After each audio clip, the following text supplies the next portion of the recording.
Il y a 10 ans, j'ai personnellement jeté les débris de cette décoration à la poubelle. Je suis historien, je ne crois qu'aux faits. Mais ce matin, elle était là, intacte, accrochée à un sapin apparu de nulle part dans notre maison, fermée à double tour. Comment sauver Noël quand votre réalité se fissure? Regardez bien, il n'y a aucune explication logique. Chapitre 1. 5 réveils et une dépression nerveuse. Le matin a commencé par un bruit sourd. C'était Lulu, notre chat, effectuant son saut de l'ange quotidien du haut de l'armoire directement sur le ventre de ma femme, Clara. J'ai entrouvert un œil. 7 heures, la veille de Noël. À mes pieds trônaient des chaussettes à ananas. Ma petite rébellion contre la grisaille de l'hiver. À côté, Clara a soupiré. Elle ne dormait plus. Je connais ce regard. Elle recalculait mentalement le stock de piles pour les guirlandes et vérifiait si j'avais oublié d'acheter du pain. Bien sûr que j'avais oublié. Chez nous, le matin ne se lève pas, il fait irruption. D'abord, le réveil de Jules a sonné. Notre moteur à combustion interne de 7 ans, suivi de près par Zoé, sa jumelle et critique littéraire personnelle. Puis Michel nous a rejoints. Il a 10 ans et il est persuadé que le Père Noël est un projet secret de la CIA. Ensuite, Louise est apparue, le genre d'ado qui considère Noël comme un culte capitaliste bourgeois, mais qui accepte quand même les cadeaux. Elle était toute de noir vêtue, comme une conscience morale avant le premier café.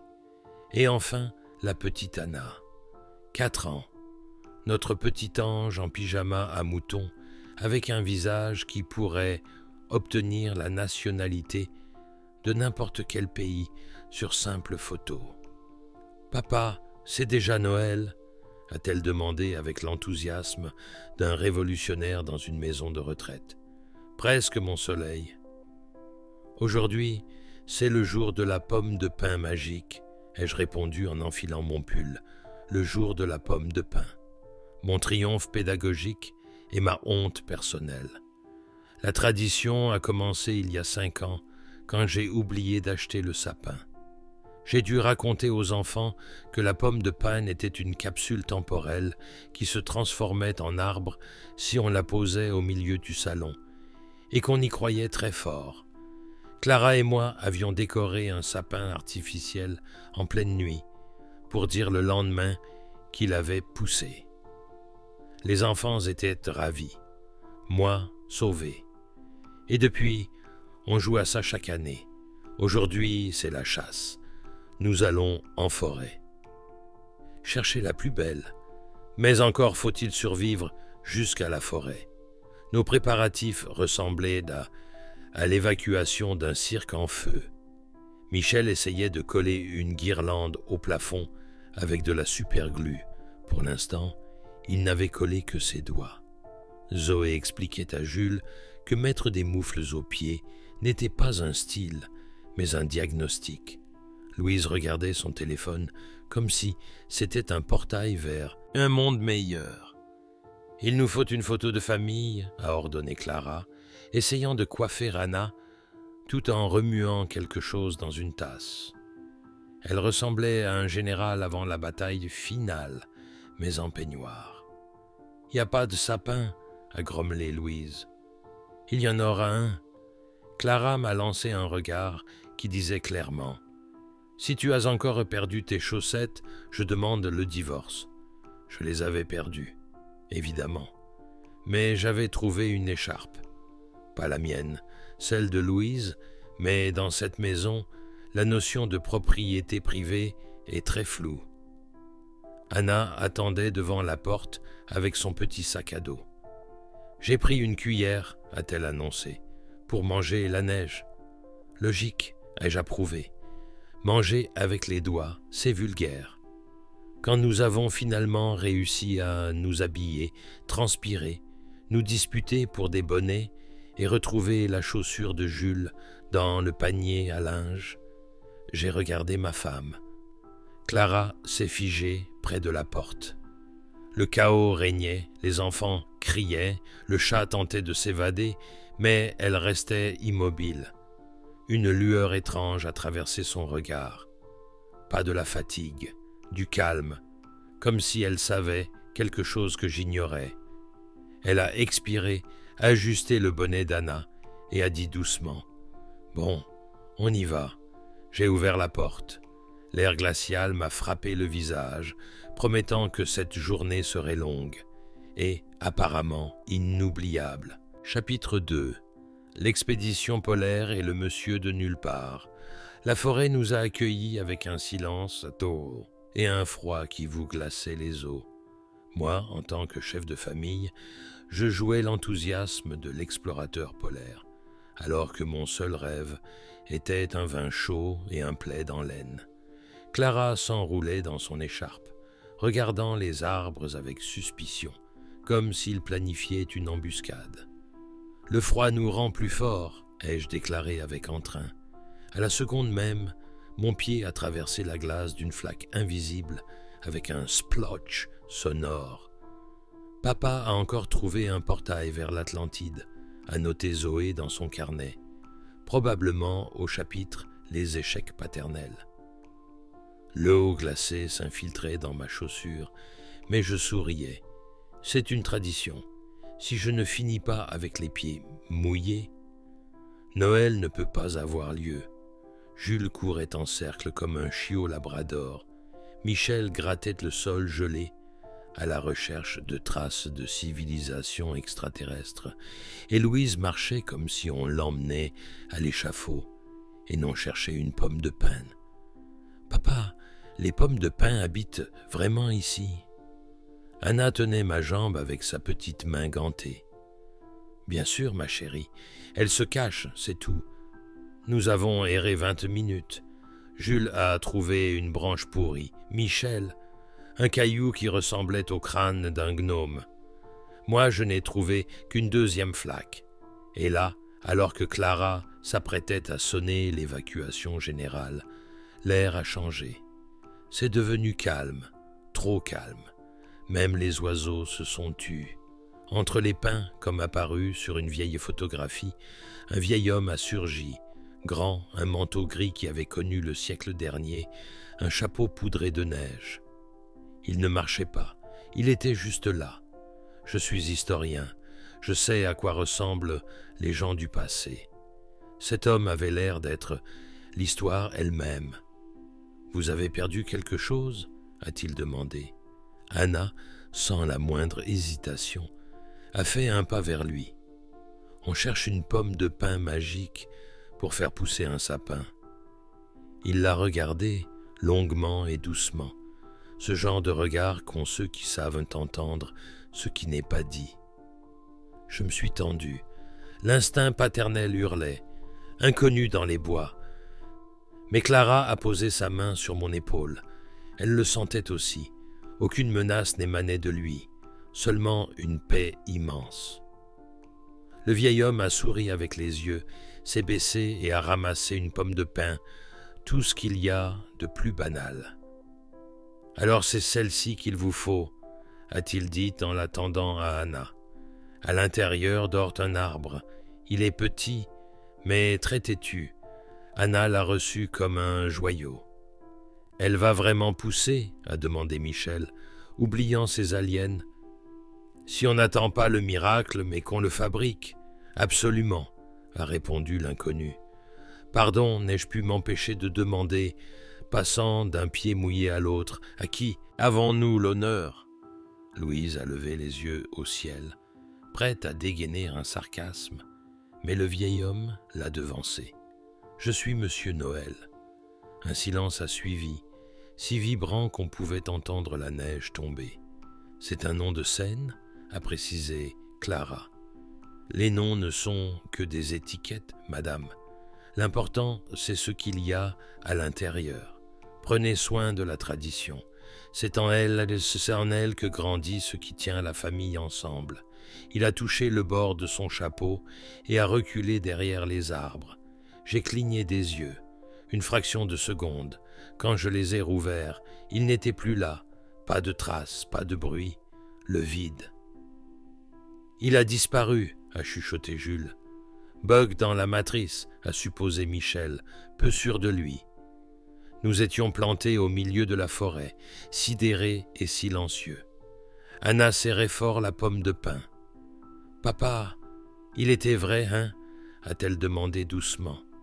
J'ai regardé l'endroit où il se tenait, la neige fondue.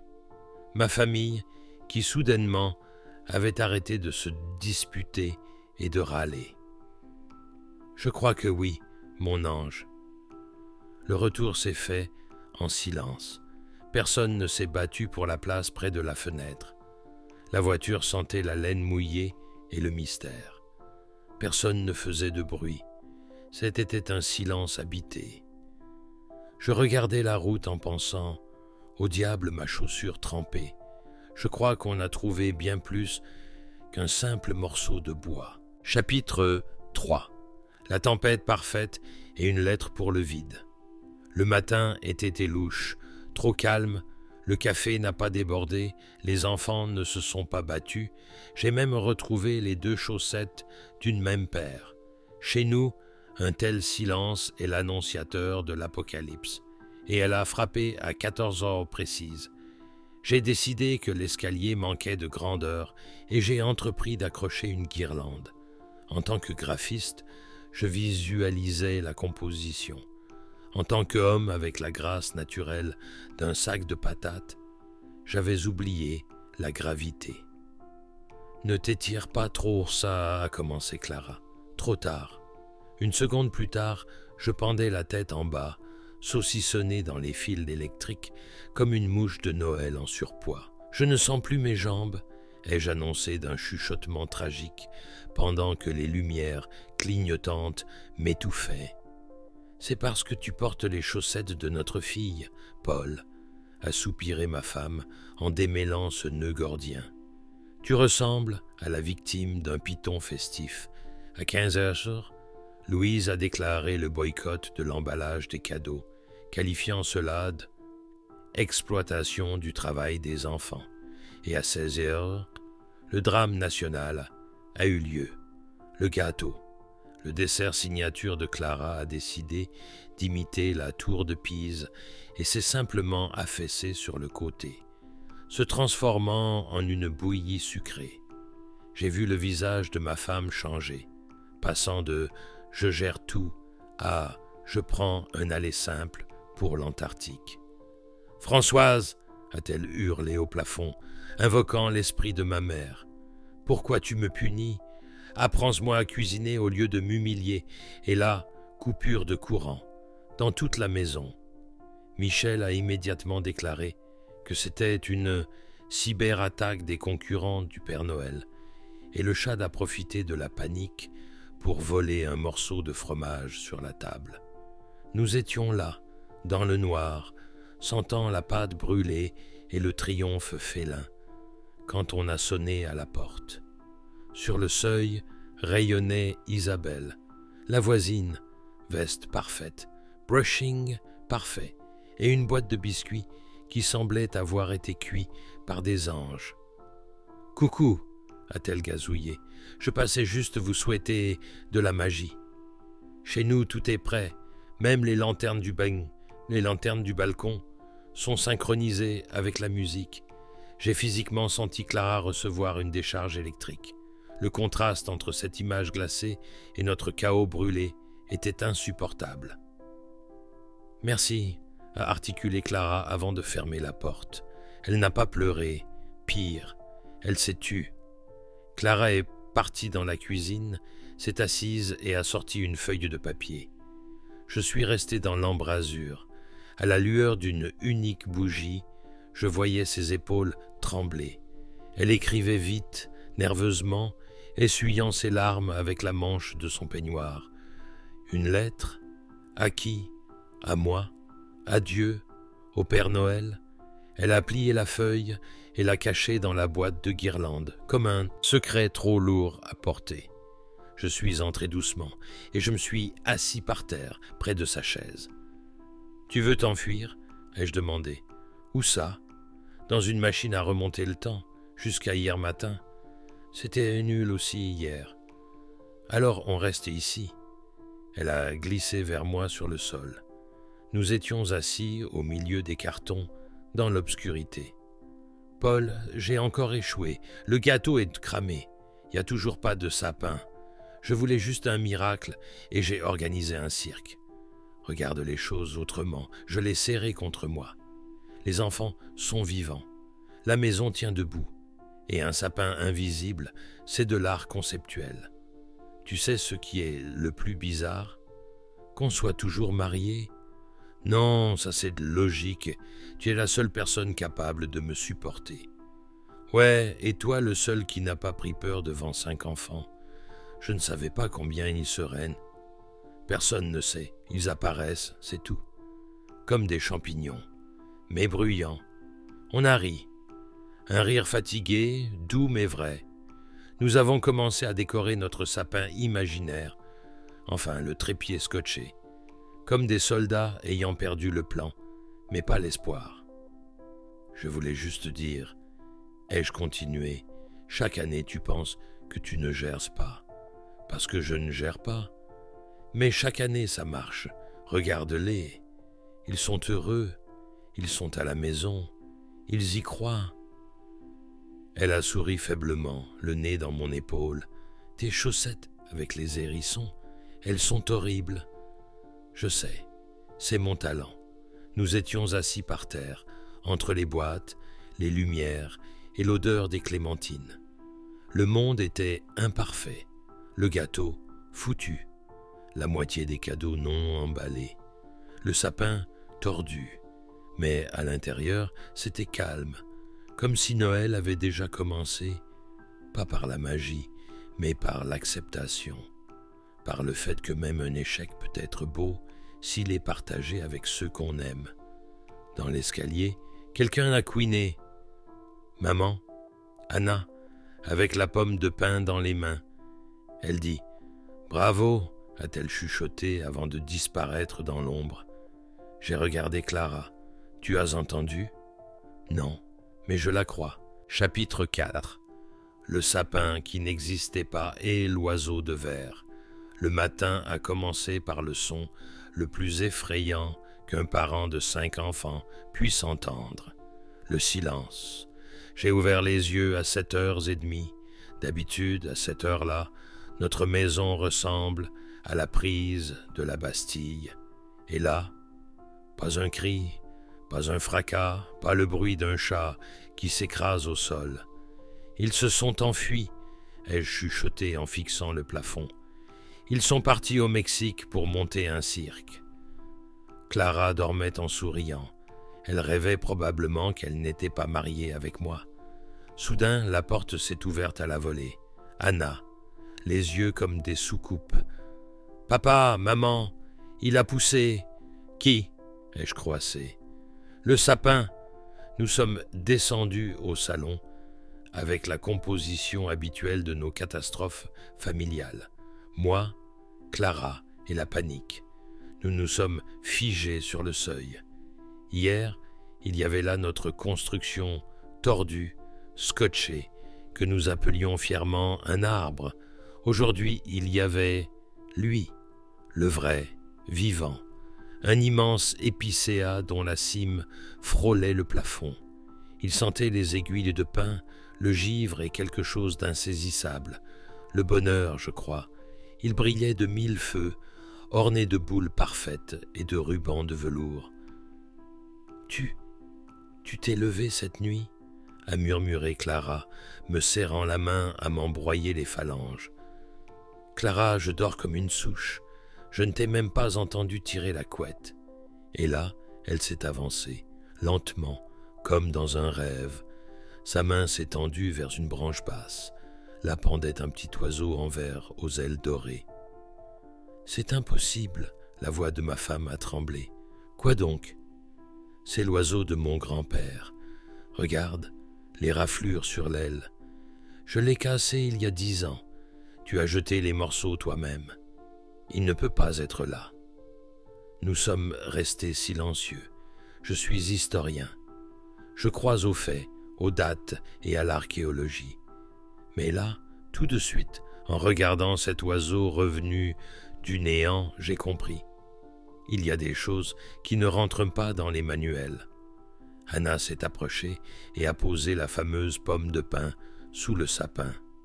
Je l'avais dit, elle est magique. Une enveloppe blanche dépassait des branches. Jules l'a saisie.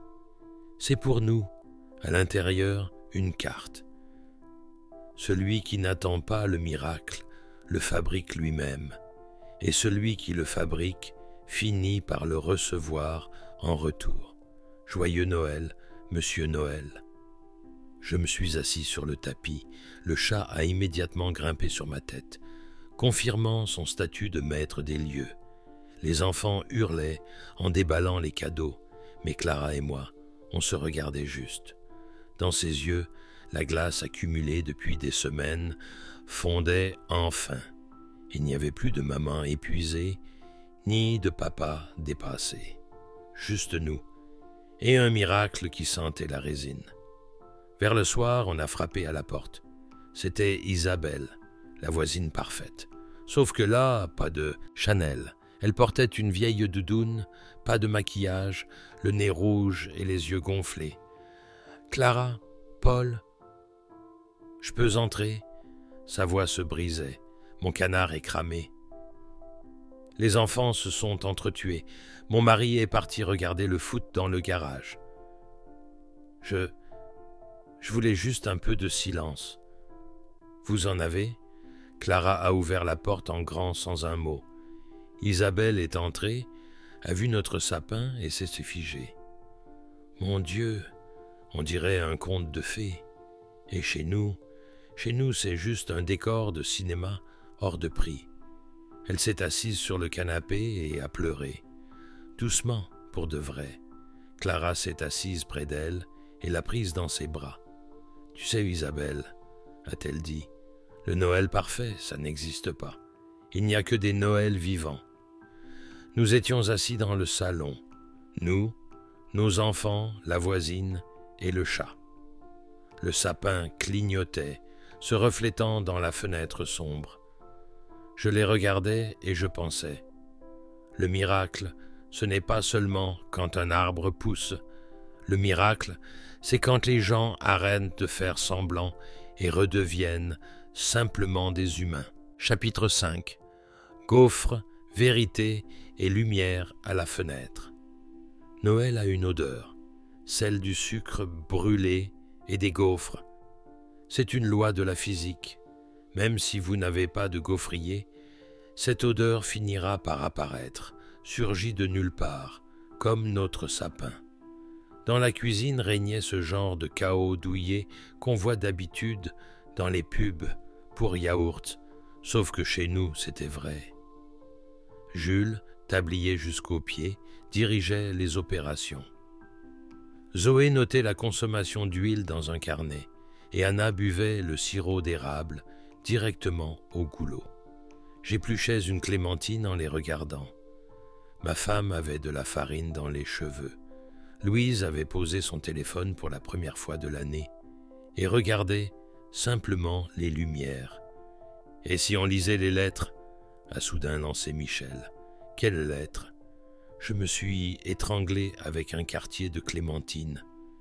Celles qu'on a écrites au Père Noël, je les ai gardées. Un silence est tombé. D'habitude, à cet instant, les ados lèvent les yeux au ciel et partent. Mais Louise est se rester. L'avantage d'être père, c'est qu'on doit toujours être courageux. Alors j'ai commencé. « Cher Père Noël, ai-je lu ? Je voudrais une boîte à outils et que Jules arrête de ne manger que du fromage au dîner. » Tout le monde a ri, puis Michel a lu la sienne. « Père Noël, si tu existes, fais en sorte que maman soit moins triste la nuit. J'entends. » J'ai arrêté de mâcher. Clara s'est figée, la louche en main. On s'est regardé. Les enfants, ils savent tout. Imendo. Ce sont de petits radars qui captent la moindre fissure dans l'armure des parents. Clara s'est approchée et a embrassé Michel sur la tête, sans un mot. Les mots étaient superflus. Et enfin, Louise. Elle a longtemps tourné l'enveloppe entre ses mains. « Je ne crois pas à la magie », a-t-elle commencé avec son ton sceptique habituel. « Mais je crois en cette famille, en maman qui organise la fête chaque année, même quand elle n'a plus de force, en papa qui accroche des guirlandes alors qu'il a le vertige, en nous. C'est peut-être ça, la magie, juste une magie domestique. Je regardais ma fille et je comprenais. Le voilà, mon vrai cadeau, pas les outils, mais cet aveu. Mais la journée ne s'est pas finie sur des gaufres. À la nuit tombée, Anna est venue me voir. Elle tenait la fameuse pomme de pin. « Papa ?» Elle demande à rentrer. « Où ça ?»« Dans la forêt, chez le vieux monsieur. Elle a fait son travail. Maintenant, elle s'ennuie. Discuter avec Anna à Noël, c'est comme discuter avec la météo. Inutile. » Nous nous sommes habillés et sommes sortis dans la nuit. Le crissement de la neige sous nos bottes était le seul son au monde. Anna nous guidait avec assurance, comme si elle avait un GPS à miracle intégré. Nous sommes arrivés à l'orée du bois. Là où la forêt rejoignait le vieux village, se dressait une maisonnette. Je pourrais jurer qu'elle n'était pas là avant, ou alors nous n'avions jamais regardé par là. De la lumière brillait à la fenêtre. La porte était entr'ouverte. « Eh oh !» ai-je appelé. Silence. Nous sommes entrés. Il faisait chaud, ça sentait le vieux bois et la cannelle, mais pas de propriétaire. La maison était vide, sur la table, une boîte. À l'intérieur, des bougies, des petites, toutes différentes, sur chacune, un nom gravé. Maman, papa, Anna, Jules, Zoé, Michel, Louise. Et un mot, pour ceux qui croient. Cette maison n'a plus de raison d'être. Maintenant, le miracle habite chez vous. Anna a posé la pomme de pin sur le rebord de la cheminée. « Merci », a-t-elle chuchoté au vide. « On se débrouillera pour la suite. » Le retour s'est fait en silence. Je tenais la main de Clara. Je ne sais pas qui était ce vieil homme. A-t-il seulement existé ? Ou était-ce une hallucination collective ? Mais en approchant de chez nous, j'ai vu la lumière de notre sapin à la fenêtre. Et j'ai compris. Ça n'a aucune importance. Peu importe qui a accroché les boules. L'important, c'est que nous sommes là, main dans la main, et que personne n'a envie de fuir dans son téléphone ou au travail. Nous nous sommes arrêtés sous le porcher, une étoile à filer, traçant une ligne brillante au-dessus du toit. « Faites un vœu !» a crié Jules. J'ai regardé ma femme, ses cheveux en bataille, ce sourire qui touchait enfin ses yeux pour de vrai. « Moi, j'ai déjà tout reçu, » ai-je dit. « Je vous ai, vous. Et j'ai enfin des chaussettes à ma taille. Tu sais, mon ami, si tu as l'impression que ton Noël part en vrille, si le gâteau a brûlé, que les enfants hurlent et que ton moral est à zéro, respire. Les fêtes parfaites, ça n'existe pas. Il n'y a que des fêtes vivantes. Laisse la vaisselle sale dans l'évier. Serre fort ceux qui sont près de toi. Et crois-moi, pas besoin de chercher le miracle dans la forêt. Il est déjà assis à ta table. Joyeux Noël.